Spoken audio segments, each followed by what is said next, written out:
It's a quiet morning in suburban Virginia, and I'm ordering a little breakfast. I'm gonna get some coffee, get a muffin, and it says it'll be here in about 5 minutes. Not only is this my first coffee of the day, this is the first hot coffee delivered by drone in U.S. history. Yeah, and it's hot. New FAA rules allow drones to fly themselves to and fro. Wing, an Alphabet subsidiary, delivers drugstore items, library books, even Girl Scout cookies from here. And for now, delivery is free. This thing weighs only 10.6 pounds, but it can carry 3.3. That's about the weight of a rotisserie chicken.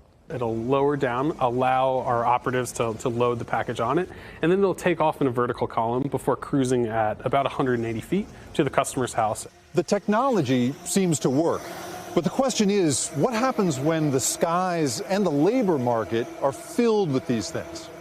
Drone delivery could wipe out hundreds of thousands of delivery driver jobs.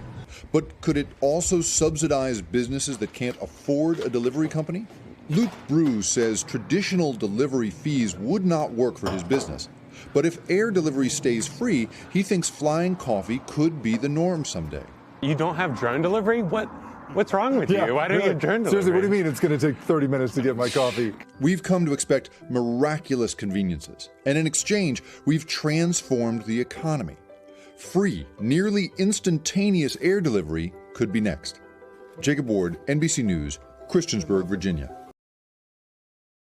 Thanks for watching our YouTube channel. Follow today's top stories and breaking news by downloading the NBC News app.